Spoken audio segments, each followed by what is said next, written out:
Herzlich willkommen. Habe die Ehre. Und alle, die schon da sind, schön, dass ihr da seid. Es heißt wieder Kassettenschmerz. Letzte Woche haben wir einfach klammheimlich auslassen. Hat nicht hingehauen.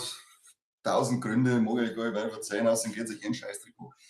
Für euch ist nur wichtig, heute sind wir wieder da beim Kassettenschmerz. Wir haben einen riesigen Packen, einen riesigen Wulst an News und Zeug für euch. Dann haben wir natürlich wieder das letzte Japanese Pokémonsen zum Unboxen, das letzte OP15 One Piece Booster Pack zum Unboxen und vom Bartigen aus seiner optimale Ordnung Booster Collection hier noch ein Booster Pack zum Unboxen. Da geht natürlich gleich nochmal eine fette Potato raus an den Michel für diese edle Spende. So, wer ist schon da? Seise ist da, Krawallmaus, der Klaus Schiller, Habitäre, Servus, schön, dass du da seid. Potatoes an euch gehen gleich mit raus hier. Ich habe unglaublich viel Zeit da. Wahrscheinlich zu viel Zeit, aber das kriegen wir schon irgendwie durch, da ich sagen. Ich komme übrigens gerade frisch aus dem Kino. Hat man natürlich jetzt gleich zu den ersten Vorstellungen, zumindest die zu der christlichen Zeit. Ich weiß nicht, ob es bei uns irgendwo so Mitternachtsvorstellungen gibt. Man hat mir gerade schreit. Gerade noch den Mandalorian und Grogu angeschaut. Und ich muss sagen, Bombe. Natürlich bin ich, wisst ihr sehr, riesig Star Wars Fangirl. Aber ich glaube, bei dem Film kommt es ein bisschen davor, was man erwartet. Also einfach eine und erwartet euch kein. Also er macht nichts bahnbrechendes, er macht nichts neu oder sonst irgendwas. Es ist eigentlich wirklich eine riesige Mando-Folge in dem Stil gehalten, mit dem Humor, mit der Liebe zum Detail und zu mit versteckten Easter Eggs und so. Wenn man mit der Erwartung reingeht, dann glaube ich, hat man eine richtig schöne Zeit, weil der einfach durch Spaß macht. Das ist wirklich einfach nur ein schöner, spaßiger, unterhaltsamer Star Wars-Film. In Wild, nein, ich war in Knädelwurzler auch, Habitäre, ich war in Blattling, waren wir. Blattling. Übrigens, das hätte ich mir, die Zettel habe ich nämlich schon vor letzter Woche noch da und da wollte ich natürlich dem lieben Never Raven noch zum Geburtstag gratulieren hier im Stream. Ist jetzt ein bisschen länger her, aber ich glaube, es ist noch im Rahmen, wo man gratulieren darf. Drum hier nochmal Happy Potato zu deinem Geburtstag nachträglich. Geschrieben habe ich da schon, aber hier im Stream soll es noch mehr erwähnen, gell, Baby? Schon langsam fangen wir an mit solcher zeigen, denn es gibt jetzt einen Trailer für alle Yellowstone-Fans zu der ersten Spin-off-Serie namens Dutton Ranch. Dutton Ranch? Ich glaube Dutton Ranch, schreibt man, spricht man es, keine Ahnung. Und ich habe Yellowstone nicht gesehen, ich habe schon vor einigen Like, dass es ziemlich cool sein soll. Und der Trailer jetzt hier zu Dutton Ranch, erste Staffel schaut, der schaut recht ernst und düster aus, recht dunkel.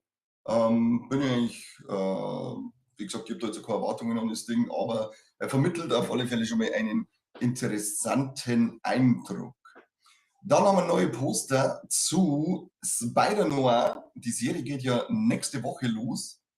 Da bin ich schon sehr gespannt dann, was uns da erwartet. Ich finde es ganz witzig. Ich muss mir das unbedingt aufschreiben, dass die Serie nächste Woche losgeht, weil ich in dem Fall immer die KI frage, welche relevanten Releases gibt es in dieser Woche, wo ein Kassettenschmerz hält, um euch dann natürlich die hier in die Streaming-Releases das zu erzählen. Und sie verschweigen mir einfach ganz viele Sachen, so wie das letzte Mal ist ja Ding immer Good Omens Staffel 3, beziehungsweise Finale, nehmen wir es einfach mal, es ist ja noch eine Folge, war für mich schon ein relevanter Release gewesen, aber der KI sagt nein. Danke, Seise, schon mal. Hier gibt es fette Potato für die. Vielen, vielen lieben Dank, Küsschen. Was wird da gefragt? Ich habe schon wieder so viel Zeit da, ich sehe nichts mehr. Ich sehe nichts mehr. Wo ist jetzt mein YouTube hier? YouTube ist weg. Da ist. Hau ab jetzt. So. Schaust du dir Spider-Man zuerst in Schwarz-Weiß oder in Fabio? Ich bin mir noch nicht sicher. Ich glaube aber fast, dass ich mir zuerst in Schwarz-Weiß anschauen werde. Aber es ist irgendwie True, der hat einen Black Metal Song. Das ist True, mit V gestimmt. Gell? Das ist wichtig. Als Black Metaler schreibt man True immer mit V. Darum werde ich wahrscheinlich zuerst in Schwarz-Weiß kicken und dann schauen wir mal, wie gut das wir unterhalten, ob es nochmal in Farbe singen muss oder nicht. Dann haben wir hier ein köstliches Poster zu Fearing, glaube ich, spricht man es aus. Hunger is only the beginning. Ich kann noch nicht viel dazu sagen, weil ich nicht wirklich viel mehr dazu rausgefunden habe. Nur, dass dieser Film scheinbar jetzt dann seine Premiere im Fantasia feiert. Aber ich fand das Poster so eklig irgendwie, dass ich mir gedacht habe, das haue ich hier mit rein. Also eklig und trotzdem kreativ mit diesem Schriftzug als Fettfaserung. Finde ich wieder witzig. Gute Entscheidung. Ich weiß, ich habe in der Regel immer recht, immer alles, was ich tue, ist cool. Zu Affection, ein Sci-Fi-Horror oder Sci-Fi-Thriller. Gibt es einen Clip, da ist die gute Dame aus, ich glaube, Happy Death Day, die da die Hauptrolle gespielt hat bei den 2 Teile, spielt da mit und scheinbar können da, zumindest was ich aus dem Trailer, das ist so minutenlang gewesen, raus sehen habe können da Aliens sich in andere Menschen verwandeln oder so. Keine Ahnung, was genau dahinter ist. Auf alle Fälle zeigt dieser Trailer, dass sie den vermeintlich bekannten Menschen nicht vertraut. Poster finde ich auch geil, schaut aus wie ein riesiges Ekelkondom über einen Menschen drüber gezogen. Bin ich sehr gespannt. Man hat sauber zu wenig richtig geile Science-Fiction-Horrors und das war dann mal wieder so ein potenzieller Kandidat dafür. Pitfall hat ein neues Poster. If the fall doesn't kill you, he will. Das ist ja, ich habe eine, glaube ich, schon dabei gehabt, so ein Backwood-Slasher wären mit Jason-Einschläge. Da bin ich sehr gespannt auf das Ding. Das war wieder mal cool, weil ich glaube, seit Manhunt oder so heißt der, habe ich keinen richtig geilen Backwood-Slasher mehr gesehen. Hat der Manhunt geheißen? Oder Manhunt? Ich weiß noch wieder geheißen nicht. Wurscht. Auf alle Fälle, auf den hier habe ich Bock. Auf den hier habe ich Bock. Dann hat die 5. Staffel und praktisch auch die finale Staffel von The Bear sein Poster gekriegt und die geht ja auch schon im Juni los. So, jetzt gibt der Catweasel. Oskar, sag ich hallo. Die geht auch schon im Juni los, bin ich sehr gespannt auf das Finale, ob wir einen würdigen Abschluss kriegen oder nicht. Zusätzlich ist ja da, glaube ich, letzte Woche ein Sonder-Special-Ding rausgekommen. Das ist auch nicht aus dem Wasserkick. Gary, eben mit dem John Bernthal seiner Rolle im Fokus. Habe ich noch nicht angeschaut, werde ich mir, glaube ich, dann so vor dem Finale zum Einstimmen dann anschauen. John Bernthal übrigens auch Punisher, also unsere Alexa jetzt rausgekommen, da habe ich schon ein bisschen drüber geschwärmt, wie Punisher One Last Kill noch nicht gesehen hat, soll ich unbedingt anschauen, geht geil ab, also so mag ich meinen Punisher, also blutig, brutal und aggressive, so muss das sein, so weil jetzt ist hier bei mir irgendwas. So, geht schon wieder, bin schon wieder da. Zu House of the Dragon Staffel 3 haben wir ein Poster bekommen. Ja, nichts Besonderes, soll ich sagen. Ich freue mich aber trotzdem auf die Serie. Ich muss endlich mal Night of the Seven Kingdoms anschauen. Habe ich auch noch nicht geschafft.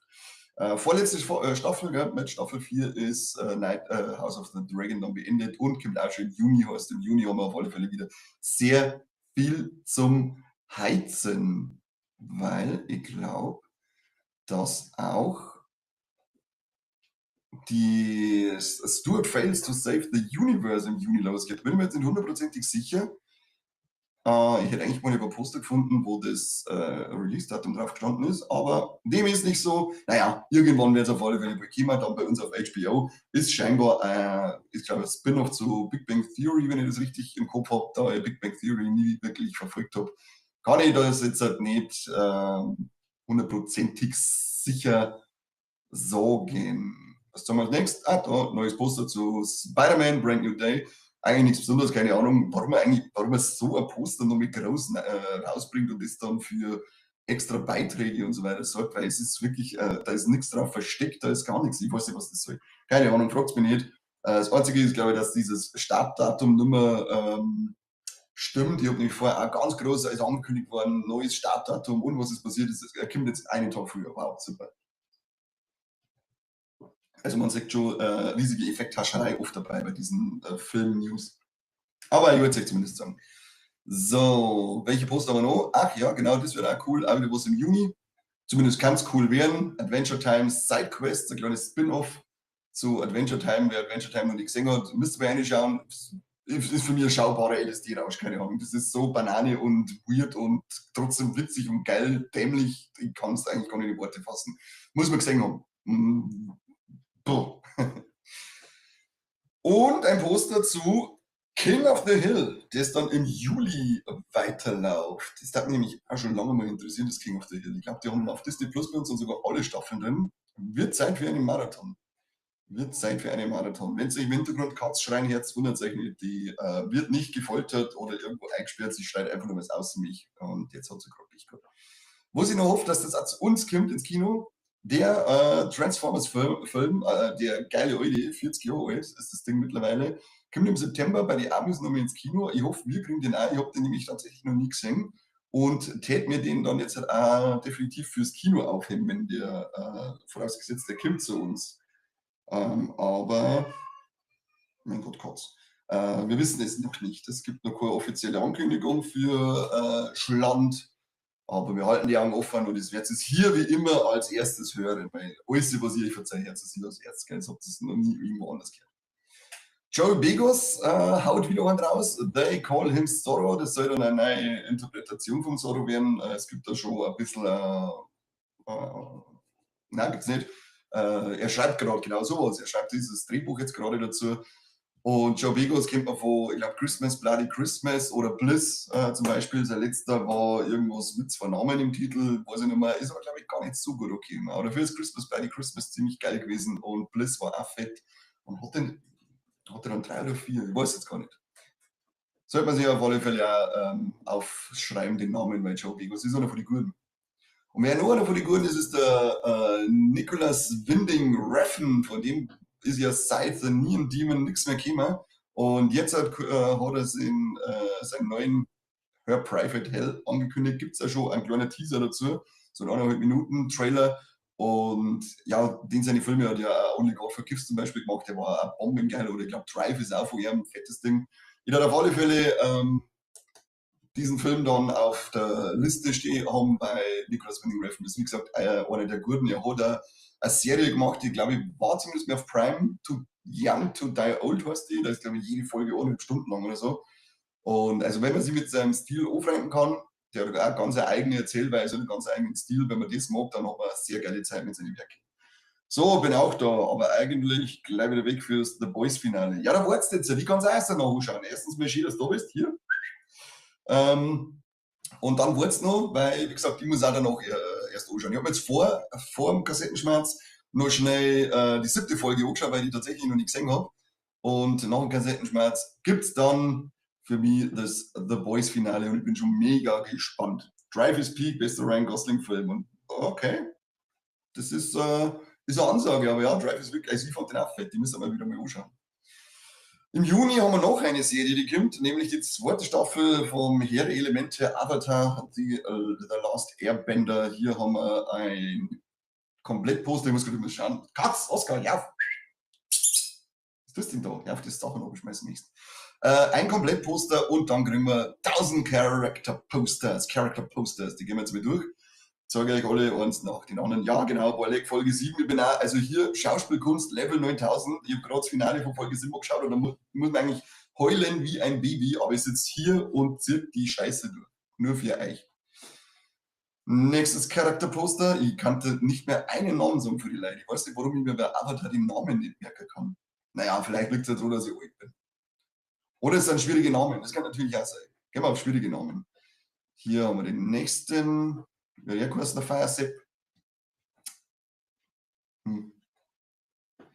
Dann Neuzugang in der 2. Staffel, die blinde Erdbändigerin, die weiß ich auch noch. Übrigens ist ja anscheinend auf 3 Staffeln angesetzt und Staffel 3 soll ja gerade 7 Folgen umfassen, die ist jetzt schon ein bisschen reduziert worden. Bin ich gespannt, wie komprimiert dann die Story wird, weil ich glaube, vor allem der letzte Arc war ja ziemlich lang und hat viel Story drin gehabt. Naja, mal gucken, was sie da treiben, die Juden. Hier haben wir noch eins Gesicht. Und dann natürlich den weiß ich, den Namen, Chefe selber, Avatar selber, seid, schaut's her. Dann haben wir dann glaube ich, haben wir alle Charakter und Poster und was weiß ich, und Trailer halt durchgenommen. Können wir auf die Castings umspringen und Castings haben wir auch en masse dieses Mal. Da fangen wir mal an mit den Castings zu The Batman 2, die jetzt neu rausgekommen sind. Und dazu gleich mal dieses Bild, das veröffentlicht haben. Das nehme ich jetzt gleich zu spekulieren, einlaut, denn wir sehen viel Schnee, Snör. Und was ist Snör im Batman-Universum normaler für Indiz? Für welchen Charakter? Für den Freezer. Also für Mr. Freezer, den der jetzt war, ja, genau. Freeze in Hell Batman, sagen wir gerade. Hoffentlich Schwarzenegger wieder dabei. War geil. Und jetzt dazu die Castings. Es ist unter anderem Sebastian Stan gecastet worden. Die Rollen sind noch nicht bekannt, was sie spielen werden. Dann, aber Sebastian Stan kennt ja mittlerweile jeder. Der Stehenbastel. Dann die liebe Scarlett Johansson ist dabei. Die werden wir halt übrigens nur mehr bei den Castings sehen. Die wurschtelt auch mittlerweile überall mit, ihre. Dann haben wir den Charles Dance. Kennt man mindestens aus Last Action Hero oder Game of Thrones. Der Mann, der doch kein Gold scheißt. Sebastian Koch ist mit dabei. Der sagt mir jetzt auf Anhieb nichts, muss ich sagen. Wohin der nur mitgespielt, da schauen wir miteinander wieder. Stirb langsam, das Leben der anderen, Bridge of Spies, das war übrigens ein sehr großer Film. Irgendwas von den neuen Sachen hier. Homeland, die habe ich nicht angeschaut. Nö. The Danish Girl, die hätte ich auch mal sehen. Scarlett Johansson geht auch, aber auch immer. Das stimmt. Die sehe ich auch sehr gern. Und zwar wegen ihrem Schauspiel. Ich finde, dass der wirklich gut schauspielt. Also hier keine Unterstellungen, dass ich hier auf die Oberflächen gehe. Dann ist noch Brian Terry Henry dabei. Diesen guten Kerl kennt man auch. Ich meine, ist ja der Verschwörungspodcast-Betreiber aus dem Godzilla und Kong-Universum. Und dann noch die Jamie Lawson. Die gute Dame ist noch mit dabei. Woher kennen wir sie? Sie, Stimmbruch gekriegt. The Running Man habe ich gesagt, ach genau, Blood and Sinners und Penguin, da war sie auch dabei. Hat die im ersten Teil Batman dann auch schon mitgespielt. Schauen wir mal. Ja, da war sie auch schon dabei. Wow, weiß ich gar nicht mehr. Und Jill Paris Abraham. Jetzt einmal schnell schauen, wenn der spielt, ob der nicht auch schon. Der war auch schon bei. Das war dieser Officer. Passt. Der ist auch wieder dabei. Ja, war die leider wieder am Start. Dann, welcher nächste Film? Es geht weiter mit Kane, dem Spin-off aus dem John Wick-Universum, gedreht von Danny Yen. Und hier, wie spricht man den Namen aus? Dracarys Montgomery ist jetzt der erste oder ein neuer Casting-Zuwachs für diesen Kane-Film. Teilst du es überhaupt? Ich glaube nicht. Hat schon wieder ausgeschaltet, oder? Du Schwein. Du Schwein. Hallo. Ich möchte noch sagen. So, damit zurück, zack, bam, hier, da ist er, Dracarys Montgomery für Kane. Jetzt haben wir es. Zip, zip, zip. Und was jetzt ziemlich geil ist, auf das ich mich jetzt richtig frei, ist die Ankündigung, ich gewusst, dass dieser Film endlich kommt. Twilight of the Dead. Und das soll das offizielle Ende von George A. Romero seiner Of the Dead-Reihe sein. Da ist jetzt die Kate Beckinsale gecastet worden. Das ist schon mal ein geiles Casting. Bin gespannt, wer den dann dran wird und wie der dann vom Stil her wird. Ich habe gar nicht damit gerechnet, dass wir nochmal irgendwas kriegen, das irgendwie mit Romero sein Universum zu tun hat. Aber ich finde es stark. Ob das Sebastian Stan der Mr. Freeze wird, übertrieben geschminkt. Keine Ahnung, da hat man überhaupt keinen Hinweis oder so dazu gesehen, weil der, er hat zwar mal ein Beutel so aus der Umkleide geschickt, aber da war nichts dabei, das auf irgendwas hinweisen hat. So, dann kommt noch ein Western. Western gibt es eigentlich auch viel Zwing. Brigands of Rattle Creek, keine Ahnung, ob ich es richtig ausgesprochen habe, aber da ist jetzt Matthew McConaughey gecastet. Dann Austin Butler, kennt man ja mittlerweile auch zur Genüge. Und Everybody's Darling und Liebling aktuell, Pedro Pascal. Der darf scheinbar einen Konflikt mehr fehlen, aber ich habe damit ehrlich gesagt gar nicht so viele Probleme, weil ich den Kerl sehr gerne sehe. Ich mag den seit schöne gefeiert eben Mando im Kino war. Das war so schön. So, wer ist er? Ein Vater sein Bär. Paul Anthony Kelly ist für die 13. Staffel American Horror Story gecastet. Den Typen kenne ich jetzt auch nicht, ist anscheinend auch ein sehr neu. Er war schon mal Fotomodel. Okay, und in der John F. Kennedy Serie war er dabei, Love Story. Ja, ist klar, dass er dann sofort beim nächsten Ryan Murphy-Projekt dabei ist. Ach, der Marquez, Servus Burm, hab doch die Ehre. Schön, dass die auch noch einer schwört. Letztes Casting vorerst ist was für Fallout Staffel 3. Aaron Paul ist dabei. Geil. Aaron Paul, geil. Ja, deswegen, das war gar nicht das letzte Casting. Ich habe noch mehrere. Dann kommt nämlich ein neuer Film vom Ari Aster namens Scapegoat und da ist jetzt auch die Scarlett Johansson gecastet. Da habe ich ja vorher schon gesagt, dass die nicht mehr kommt. Und jetzt muss ich ein bisschen anfangen zum Mietschreiben nebenbei, weil mir hier wirklich der Platz ausgegangen ist für Tabs. Nächstes Casting. Matthew Lillard ist in Man of Tomorrow, dem zweiten Superman-Film von James Gunn, jetzt gecastet worden. Und ich habe nur irgendwo, jetzt pass auf, ich habe nur Castings. Pass auf, hier, genau. Ben Kingsley, wer ihn nicht kennt, hier kommt er. Ben Kingsley, gecastet für The White Lotus, Staffel 4. Es sind jetzt anscheinend die letzten 3 Castings, die man dann jetzt braucht hat für die Serie. Und zudem noch der Max Minghella Francesco, der ist auch in White Lotus, Staffel 4. Kommt irgendwie bekannt vor. Wo hat der mitgespielt? Let's look. So. Ach ja, oh Gott, so Spiral. Grauenhaft. Grauenhaft, sage ich immer nur, die Watschen von Will Smith war nicht wegen seiner Frau, sondern für So Spiral und völlig zu Recht. Ich bin kein Fan von Gewalt, aber das war Gewalt, die uns angetan wurde, das ist So Spiral. Und dann noch der Pika Strongbäder, der ist auch noch dabei. Ah, der Seise haut uns hier nochmal was rein. Vielen Dank. Fette Potato noch mit raus und die. Vielen, vielen Dank. Wollte ihm das Herzl schicken. Herzl. Aussage Aaron Paul, ich kenne die Spiele nicht, aber die Serie ist geil. Ha, ja, passt. Dina von Burm, was ist da? Dina von Burm. Warum Dina von Burm? Servus Burm. Ach, übersetzt der da gerade. Ich frei. Mein Chat übersetzt gerade deine Texte. Das heißt praktisch, dein Servus Burm wird jetzt als Diener vom Burm bei mir angezeigt und bei Ich frei mich heißt ich bin frei. Das ist schön, dass du frei bist. Krummer Gurkenkane, ein Traum. I know.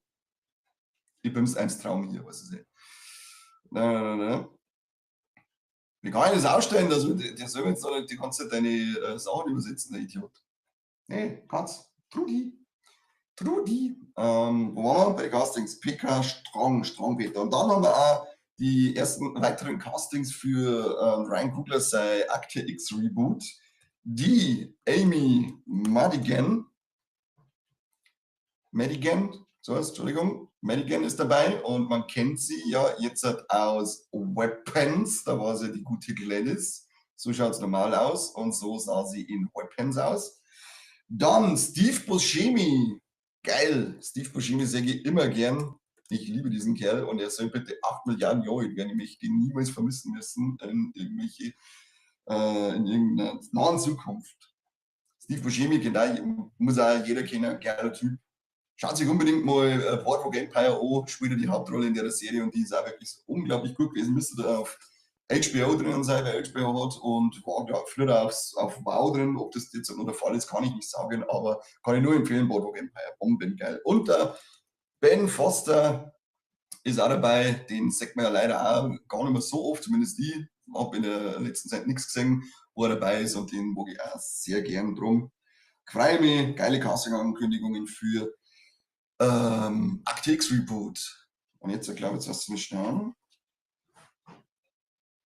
Okay, Katzen haben schon irgendwas angeschmissen.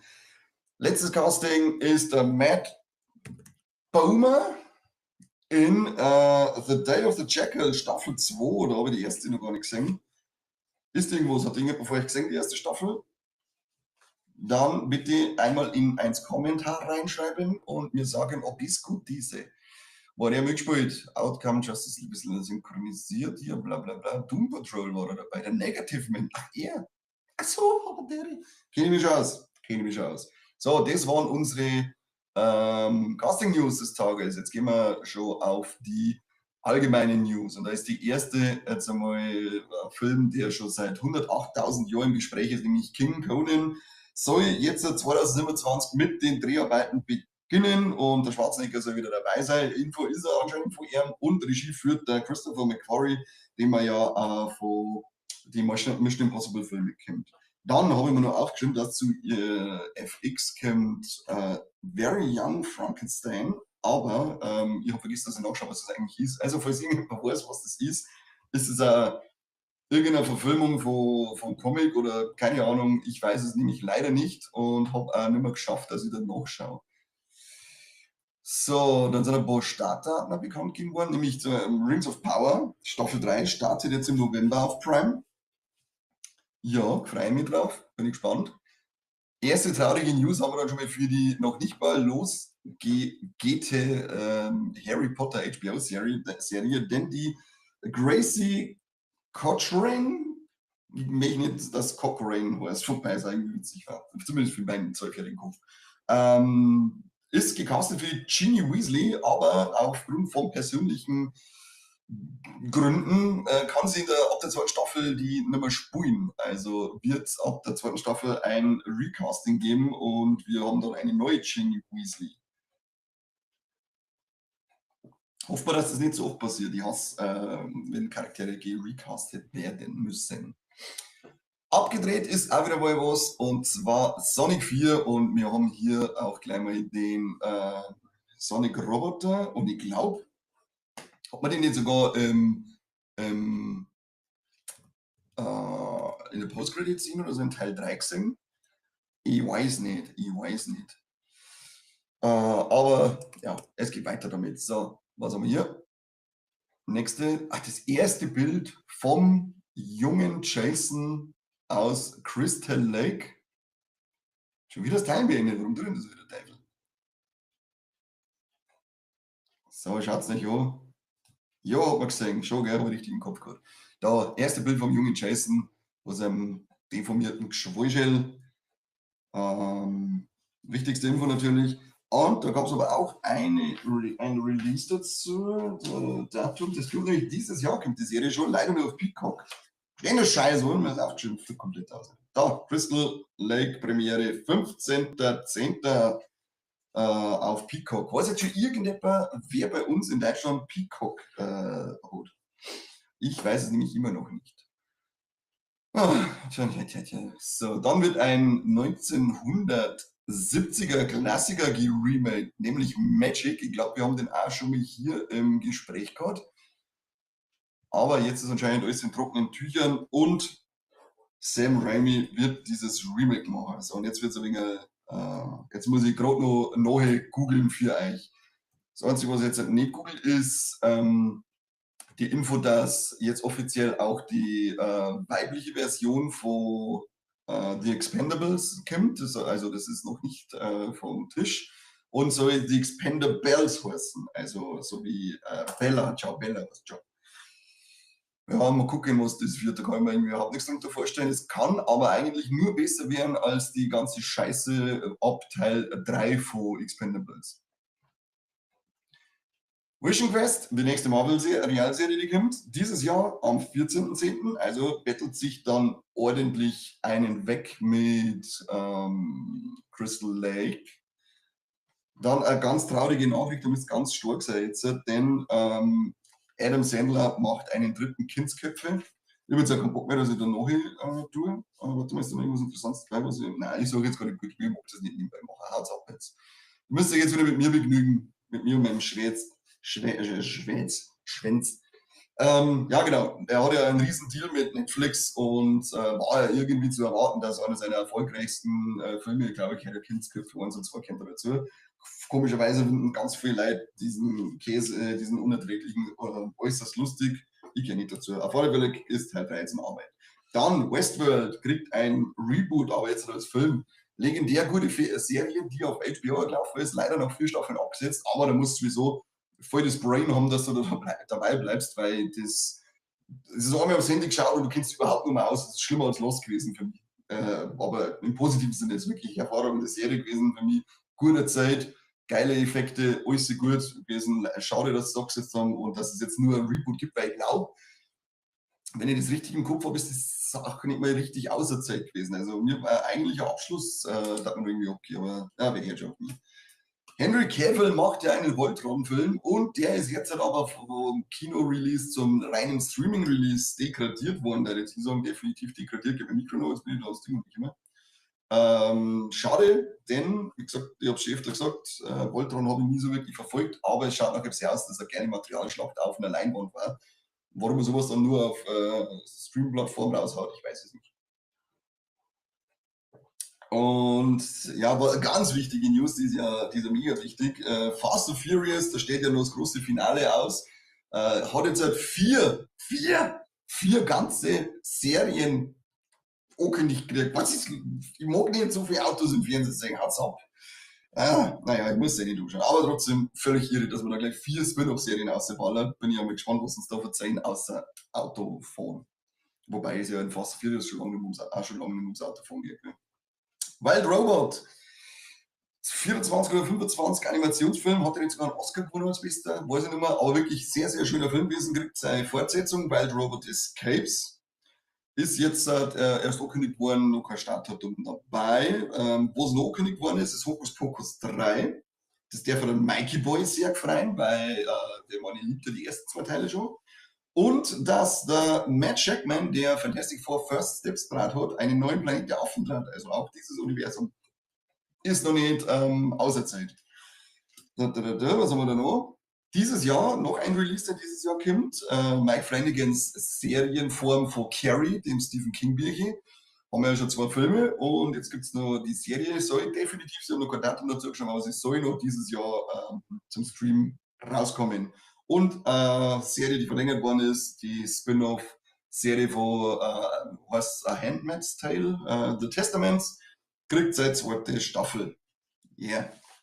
Anime News hätte ich auch wieder geschaut, aber leider haben wir nicht so viel, außer dass der My Hero Academia Spin-off Anime I Am a Hero 2 August heraus ist und Assassination Classroom kriegt ein Sequel. Also ich glaube, dass aktuell die 2 Staffeln noch gar nicht auf Netflix sind, zumindest ist es so in den News drin gestanden. Und jetzt wollen sie, dass jetzt kommen die 2 Staffeln wieder und ein Sequel dazu. Bei mir geht gerade weit und ich weiß nicht, wie es bei euch wieder ist, aber bei mir ist ja völlige Eskalation da draußen. Cool. Autofahren, Mopedfahren, Lastwagenfahren and the Furious. Bombang, geil, das ist richtig geil. Und da noch ein bisschen Bullock-Schrauber, richtig geil. Da fliegt Schraubenschlüssel gerade auseinander in die Kinosäle. Heftigst, heftigst. So, das war's mit den News. Haben wir sogar eine halbe Stunde nur für die News wirklich gebraucht. Also auf die 2 Wochen hat es ein bisschen was angesammelt, aber ich mache das ja gern für euch. Ich bin ja da fleißiger. So, was haben wir jetzt noch hier? Streaming Releases, was geht raus? Mating Season Staffel 1 auf Netflix, keine Ahnung, was es ist. Ich habe mir gedacht, irgendwas muss ich aufschreiben, weil sonst war nichts Interessantes dabei. Genauso auf Prime, natürlich, wichtige News ist natürlich, dass heute das The Boys Staffel 5 Finale läuft und dazu aber Nackte Kanone 1 bis 3 kriegt es jetzt dann ins Programm rein. Der Gigant-Manga soll doch jetzt einen Film kriegen. Bin gespannt, ob der unzensiert bei uns kommt. Keine Ahnung, habe ich nichts gelesen. Sagt mal der Titel jetzt ja gerade nichts. Muss ich mir dann auch einmal anschauen. Disney Plus haut die erste Staffel Push raus. Auch keine Ahnung, was das ist. Und HBO nimmt den Babadook ins Programm auf. Wer den noch nicht gesehen hat und HBO hat, sollte sich unbedingt den Babadook anschauen. Geil. Richtig, richtig geiles Ding. Schweinegruselig und krasse Story, die da drüber verarbeitet wird. Habe ich sehr genossen. Heimkino-Releases, Mike kriegt wieder dickste Potatoes dafür, dass es mal geschickt hat und fetteste Kartoffeln gingen da raus an Indeed Media. Die haben nämlich jetzt halt richtig coole Dinge aus und das absolut Wichtigste für mich ist Tigers Are Not Afraid in, ich glaube, 4 oder 5 Mediabook-Cover. Den Film haben wir damals im Hardline gesehen, ist einer meiner Lieblingsfilme, die ich jemals im Hardline gesehen habe. Unglaublich schöner und berührender Märchenfilm eigentlich, modernes Märchen irgendwo. Voll die Guillermo del Toro Anleihen drin und also ganz, ganz großes Kino. Ich glaube, der war sogar produzierend oder irgendwie mit involviert bei dem Teil. Also geht's auf Indeed Media, holt euch Mediabooks noch und nöcher, weil das Ding muss man eigentlich in jedem Cover dann im Regal stehen. Tragedy Girls kommt nur in Mediabook-Form und was ich auch notieren könnt, ich weiß jetzt nicht, wann der Release ist, der vielleicht aber es Ende Sommer sein. Der Saraya, das ist auch ein ganz starker Film von Can Effin. Genau, dann kommt eine Blu-ray von Voll Normal. Boah, den habe ich ja, glaube ich, seit der Grundschule, seit Release immer gesehen im Film. Also das war jetzt eigentlich auch fast wert, dass ich den hole. Die 48. Veröffentlichung von The Texas Chainsaw Massacre, dem Original von 1974 im Legendary Bundle, da ist, keine Ahnung, im Mediabook drinnen und 4K und Sound und Zeig und Klump und was weiß ich, was noch hast du nicht gesehen, was du sehen. Cold Storage, den habe ich leider im Kino versammelt. Naja, dann holen wir uns halt die Blu-ray. Und die erste Staffel Welcome to Derry wird veröffentlicht und da glaube ich, gibt es sogar auch ein Steelbook davor. Ist jetzt ein gefährliches Halbwissen, müsst ihr auch mal von halten. Auf alle Fälle, wer Welcome to Derry noch nicht gesehen hat, die Vorgeschichte von S, der kann sich jetzt auf Blu-ray holen. Ist in meinen Augen auf alle Fälle wert, fand die ziemlich geil. Kinostarts der Woche, also wichtigste Kinostart hier. Genau, The Mandalorian and Grogu. Morgen schauen wir übrigens auch gleich nochmal an. Da ist nämlich die große Ultimate-Saaleröffnung im Cineplex Waldkraiburg und die zeigen zur Premiere dann gleich mit der Mandalorian und Grogu. Da sehen wir uns dann verraven, freue mich schon drauf, dass wir uns wieder mal in den Armen liegen können. Dann läuft In the Grey, die Legende des Wüstenkindes, Vivaldi und ich, Wolves, The North und Mother Mary. Das waren die Kinostarts. Ich hab fast vergessen, was da noch raus die Streaming-Charts der Woche sind ja noch immens wichtig. Ohne die geht ja gar nichts mehr. So, den machen wir hier bei Variety hier immer, gell? Ist der Wandelfilm gut, weil der wird ja wieder voll zerrissen von den Schweinekritiker. Ja, ich habe vorher gesagt, da war es nicht da am Anfang, ich war vorher noch schnell im Kino und habe mir angeschaut. Und ich kann verstehen, dass ich ihn verreiß, wenn ich einige um mich keine Ahnung, ähnlich wie bei Mario Galaxy Filmen, ich voll die tiefe Story oder sonstiges haben, das hat er null. Also storymäßig ist es wirklich absolut seicht. Es ist eine große Mando-Folge. Wenn du Mando liebst, wirst du den Film, denke ich mal, auch lieben, weil es einfach Spaß macht. Es ist einfach ein geiles Abenteuer von Mando und von Grogu. Die einzige Figur, die wirklich ein bisschen Charakterentwicklung hat, ist der Grogu, weil man da in dem Film jetzt ein bisschen sagt, dass er halt nicht so unbeholfen ist, wie man ab und zu meint und halt auch nicht nur in Notsituationen hilfreich ist, sondern halt auch wirklich schon was auf dem Kasten hat. Und Effekte sind geil. Dann die Abenteuergeschichte selber, für das, was sie sein will, finde ich auch cool. Also es ist einfach ein schönes Abenteuer im Star Wars-Universum, verpackt in dieser Mando-Sache drinnen. Man muss ein Kinofilm sein, keine Ahnung, was muss schon irgendwas sein. Sie haben es ins Kino gebracht und ich finde es geil, Mando auf der Leinwand zum Singen. Also. Und nur dazu muss ich da sagen, ich habe natürlich die Fanbrille auf die Hose. Ich habe, glaube ich, aber 4 von 5 gegeben, weil mein Manko, was ich am angreifen muss, ist, dass ich irgendwie darauf gewartet hätte, eine Verbindung wieder zu irgendwas aus den anderen Sachen zu kriegen, ob es jetzt der Ahsoka ist oder Boba oder sonst was. Das war er auch nicht. Er ist wirklich für sich alleinstehend als Fortsetzung der Mando-Serie. Also erwartet jetzt nicht zu viel. Es braucht seine Sitzfragen, es gibt keine Mit- und keine Post-Credit-Scene. Glaube ich auch wichtige Info, dass man gleich aufsteht darf. Und einfach eine gute Zeit haben. Das hab ich auf alle Fälle gehört. So, gucken wir mal, was die Charts verzeihen. Platz 10 ist, glaube ich, Netflix mit der zweiten Staffel Running Point. Platz 9 ist auch Netflix mit Lord of the Flies. Stimmt, die ist auch losgegangen. Hat die schon irgendjemand gesehen? Apple TV ist auf Platz 8 mit der zweiten Staffel Your Friends and Neighbors. Stimmt, da gibt es auch irgendeine, sonst muss ich kurz mal schauen, weil es gibt doch jetzt auch die Serie Neighbors. Und die ist auch verlängert worden an Staffel 2. Ich habe das zumindest jetzt blockiert, ich habe es vorher vergessen. Aber ich hätte eigentlich gemeint, ich habe mir das aufgeschrieben. Naja, jetzt habt ihr es gehört, jetzt wisst ihr, was los ist. Wo haben wir? Platz 8, genau, Platz 7 wieder Netflix mit der ersten Staffel Funny as Fuck ist Kevin Hart. Platz 5 ist die 5. Staffel The Boys. Nein, ich mache Platz 6, Entschuldigung, Platz 6, Prime Video, 5. Staffel The Boys. Citadel ist Prime Video, 2. Staffel auf Platz 5. Dann haben wir wieder Netflix mit Worst Ex Ever, 2. Staffel auf Platz 4. Und jetzt gehen wir zu den Top 3. Platz 3 ist Netflix mit Man on Fire, die 1. Staffel. Platz 2 ist Peacock mit MIA, Mia, 1. Staffel, sagt man gar nichts. Und dann wieder Netflix mit The Roast of Kevin Hart. Aber ich habe mitgekriegt, dass das dann läuft. Läuft das bei uns auch? Ist das bei uns auch zum Singen? Ich weiß nicht. Geil, super. Das waren die Streaming-Charts. The Boys müsste eigentlich viel weiter vorne stehen. Viel weiter vorne. Und was ich auch schon gehört habe, anscheinend für die Fälle, glaube ich, haben wir damit geschmerzt gehabt hier. Gen V wird anscheinend nicht fertig an Zeit. Also sie haben immer noch das Thema, dass sie Gen V irgendwie zu Ende bringen wollen. Bin immer gespannt, weil das einfach absetzen, das ist echt mies gewesen. Okay, bin gespannt, bin aktuell im Star Wars Fieber Vision Staffel 3 nachgeholt und jetzt auch noch ganz spannend Stunde Star Wars Outlaws anzufangen, weil das gerade auf fetten PS Plus Rabatt hatte. Boah, Visions muss ich auch noch die 3. Staffel anschauen. Finde ich geil. Visions hat richtig coole Sachen drin und geile Animationsstile. Ist ja cool, weil sie sich da kreativ so austoben haben dürfen. Und Outlaws, also ich fand Outlaws mega. Also ich habe da richtig viel Spaß damit gehabt. Das ist eine coole Geschichte, cooles Gameplay. Kann man machen, nichts verkehrt. So. Bartiger, nochmal ein Danke an diese Spende, der letzte Booster mit den Japanese Pokémonesis, Pokémons.